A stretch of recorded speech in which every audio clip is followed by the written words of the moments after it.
24 horas del día a través de www.hilo29.com.es. Infórmense a través de nuestras cuentas de Facebook, Instagram, Twitter y TikTok. Ya tenemos en la línea telefónica, lo habíamos anunciado, el coronel Mario Pazmiño, ex jefe de inteligencia militar, con quien vamos a hablar del tema de la seguridad o de la inseguridad, mi querido Mauricio. Y Eduardo, arrancamos. Eduardo, Mauricio. Eduardo. Coronel. Sí, está el coronel en la línea telefónica. Coronel, sí, buenas noches. ¿Cómo está, coronel? ¿Cómo está, coronel? Qué gusto bien, saludarlo. Le saluda Eduardo Mendoza Estrada.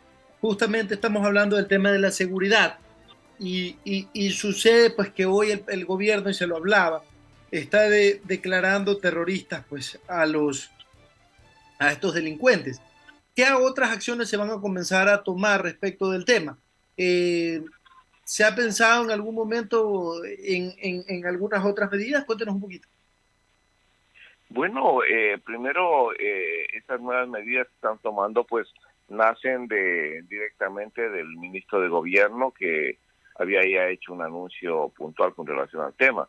Luego, las dos designaciones adicionales del señor general Paco Moncayo y luego de mi compañero Marcelo Bravo, pues fortalecen la posición del gobierno con relación a una lucha contra el crimen organizado transnacional y las organizaciones delictivas.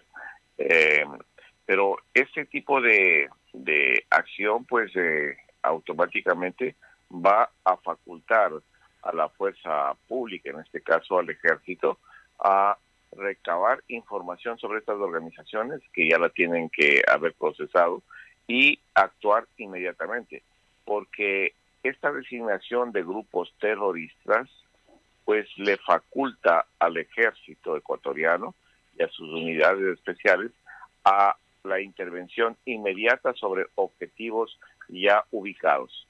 Esto quiere decir que no necesitan estado de excepción ni tampoco ningún otro tipo de decreto ejecutivo, sino pues entran a operar directamente porque el bien que se está protegiendo es la vida de los ecuatorianos. ¿Cree usted que estamos en un estado de guerra? Perdón, no lo escucho muy bien. ¿Cree usted que estamos en un estado de guerra?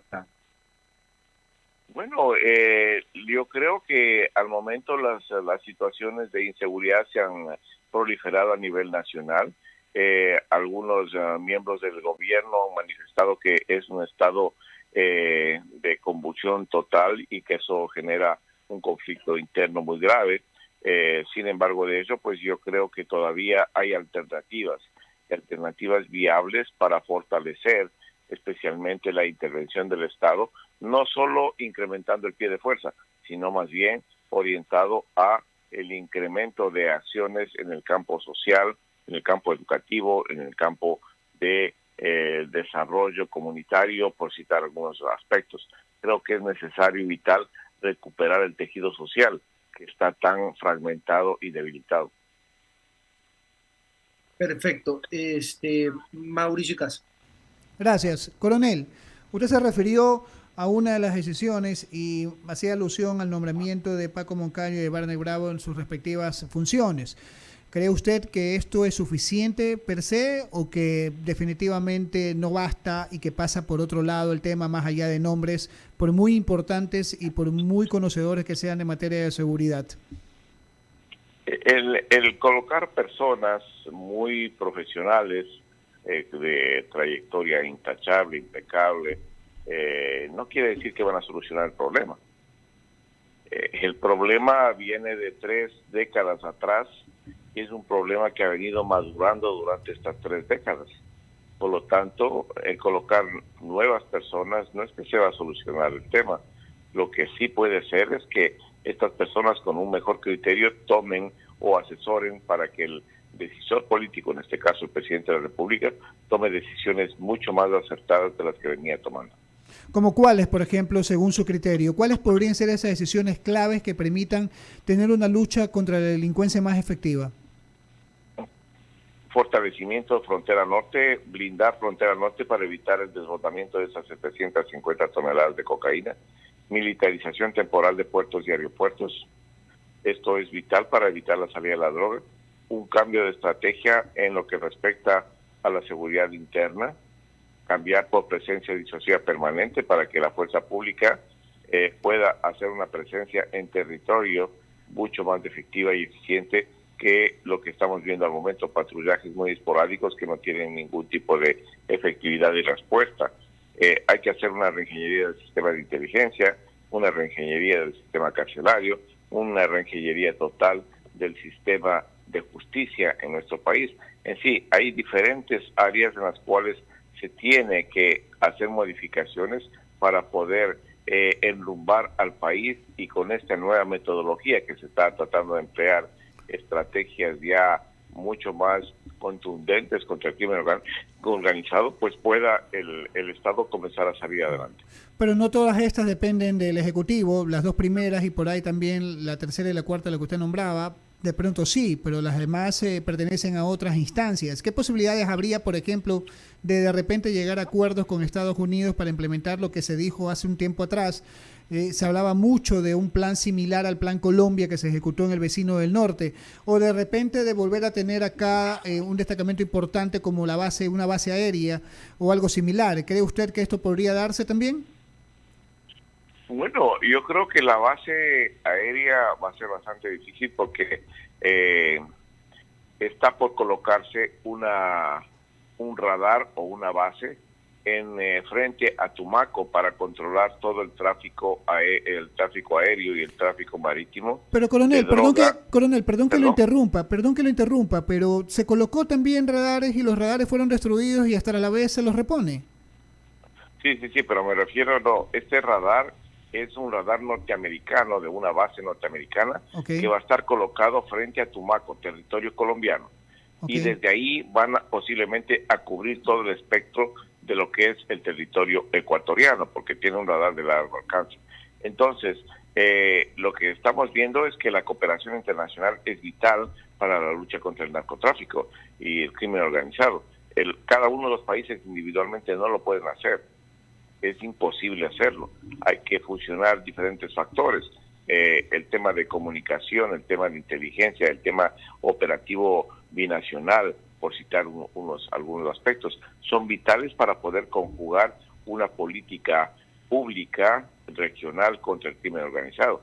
Si no se tiene eso, y dentro de eso está la cooperación internacional y los recursos que pueden generarse para apoyar a estos países, pues va a ser bien difícil la lucha individualizada, ¿no?, contra el crimen organizado. Escuchaba a algunos expertos en seguridad coincidir en lo importante que puede llegar a ser. No creo que sea una solución definitiva, porque coincido con usted, tiene que haber una integralidad de soluciones que se unan para precisamente atacar varios frentes a la vez y de esa manera contrarrestar los índices delictivos. Pero estos expertos señalaban de que de alguna forma hay que volver al Ecuador caro para las operaciones narcodelictivas para que deje de ser atractivo, porque tras que tenemos una economía dolarizada, por otro lado también estamos siendo de alguna manera blanco fácil para ellos, y su operación, por mucha captura que se haga, igual sigue siendo negocio seguir operando con Ecuador. Bueno, indudablemente Ecuador tiene una característica especial para el crimen organizado. Y la característica especial está en sus fronteras altamente permeables, en un sistema de justicia que es comparable, un país de cambio de identidad, un país dolarizado, un país que tiene excelentes condiciones para el lavado de dinero, etcétera, etcétera, etcétera. Nuestro país es catalogado como un punto o un santuario del crimen organizado transnacional que atrae los diferentes mafias, protomafias, carteles de otras latitudes hacia este vector que está comprendido entre el departamento de Nariño y la provincia de Esmeraldas, por donde sale el 75% de la producción de cocaína de Colombia. Entonces, nuestro país se convirtió desde la época del famoso efecto globo 2003-2004, se convierte en ese santuario donde se ejerce una gobernanza criminal. Esa situación, pues, es la que está cambiando, y no lo veo yo tan fácil que por más designación de distinguidos oficiales se pueda cambiar este tipo de situación real y palpable que estamos viviendo los ecuatorianos. Coronel, muchísimas gracias por haber compartido estos minutos en Diálogo de la Tarde.